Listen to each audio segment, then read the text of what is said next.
Gaza is facing crisis, shortages of food, water, and medical aid due to the ongoing siege by the occupation army. What are the immediate humanitarian needs on the ground, and how effective are international organizations in meeting them under current conditions? Starvation and hunger is spread all over Gaza Strip, including all the sectors of the community there in Gaza. The lack of medicines and medical care is what we witnessed in Gaza now. The international community, the international organization can't do anything because the lack of cooperation from the Israeli side. They are sieging Gaza, no entering for any kind of aid to Gaza Strip since more than 35 days. That means that we can talk about the humanitarian in Gaza due to this situation and this siege. So what they are doing, the international organization, nothing. They are just write reports and describe the situation in Gaza, and that's all what they can do. They can't protect their teams.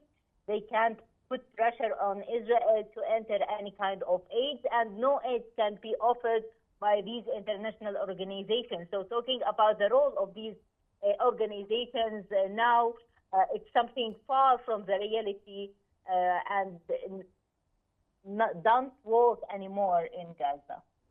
Oxfam and the UN have been vocal about the need for unrestricted humanitarian access.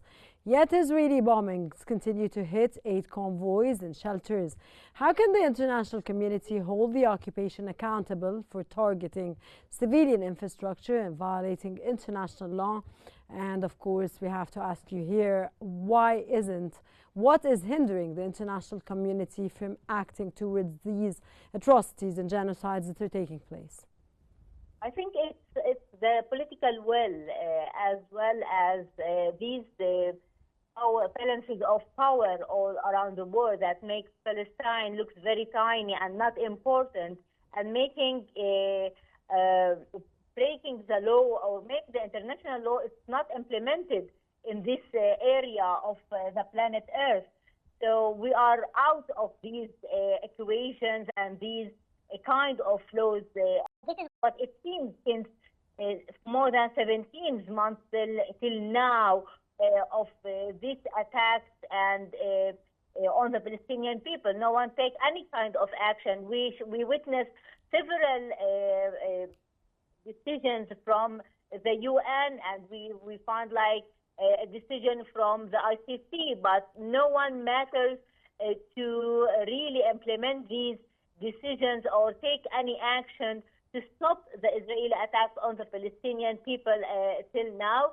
Maybe they are planning to have some steps in the near future, but I hope that they will find some Palestinian alive till then, because when we are talking about 2 million people in siege, suffering from starvation and hunger, in a very high level of hunger, till an action be taken by the international community, and we find ways of implementing the international law in Gaza Strip. I think that all the Palestinians now didn't believe anymore in the effectiveness of these international law and these international organizations anymore, since they can't have any kind of punishment or any kind of tools to put pressure on Israel to enter humanitarian aid or to implement any kind of agreements or international law, the humanitarian law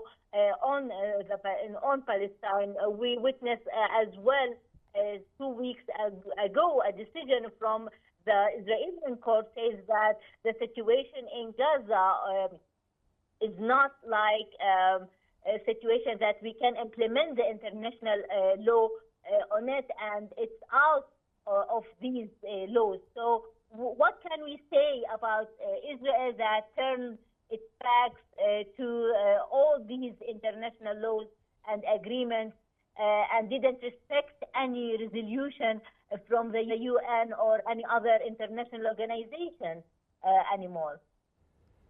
Israeli Prime Minister Benjamin Netanyahu insists the war will not end until all detainees are returned and Hamas is eliminated.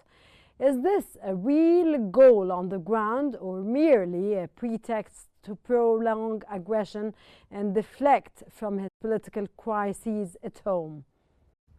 I think that Netanyahu didn't put the returning back of the hostages, Israeli hostages, in his priorities since the beginning of this war from day one.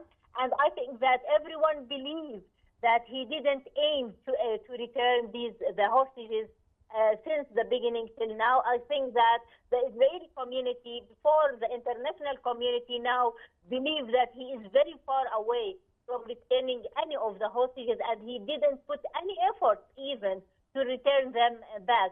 So he's using the negotiation just to have like a window of time to attack Gaza and to achieve other hidden goals. Dr. Ratiba, not only attack Gaza, but to displace the citizens of Gaza and overtake Gaza. This is one of the targets.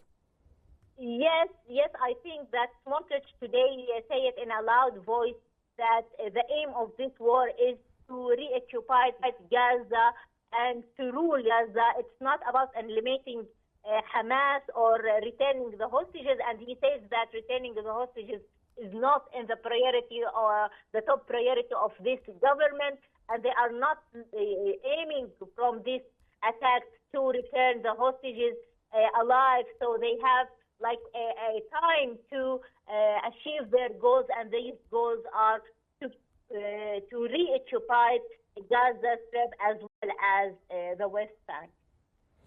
Despite global outrage, Israel continues to reject ceasefire proposals that include the release of Israeli detainees. What does the refusal indicate about the true objectives of the occupation, and how might it backfire internationally? I think that the ceasefire and the deal can be implemented just by force, because this is the language that... Could you come again? Because I didn't get this, please, Dr. Ratiba? Yes. Could you? I am with you. Can you hear me? Can you answer again the question, please? Because I didn't hear you. Yeah, I said that...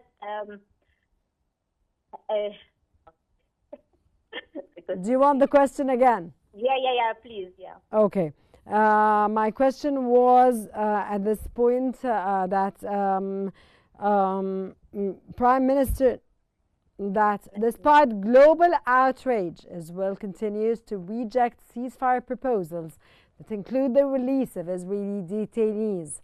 What does this refusal indicate about the true objectives of the occupation, and how might it backfire internationally? As I said, the real aim and goal of this attack on Gaza, occupied Gaza, they want to achieve the great Israel dream, and this dream can't be achieved without controlling the West Bank and Gaza Strip, and that means that Israel will not respect and agree on any kind of agreements or deals. And they can't just understand the language of force and power. So we must put power and pressure on the United States at first, because it's, I think, the only player that can put pressure on Israel. And this pressure can be implemented or forced by uniting the Arab and the Islamic position and use the strategic.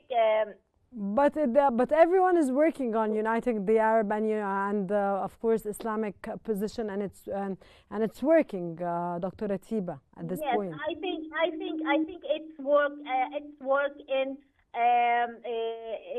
changing the United States mind about the situation in Gaza and transferring the people in Gaza. They believe now that there's a way of rebuilding Gaza because of this situation. Trump changed his mind and says that yes, we can deal with Gaza with the Palestinian on it. So I think, yes, there's a kind of pressure that we can play and implement as the Arab states together to force the Israeli lobby and the Jewish lobby in the United States, and we can create a point of power, economic power, and maybe other kinds of power that can aim the interests of the United States and make a pressure on it to accept the Arab states situation about the two-state solution and the Palestinian state.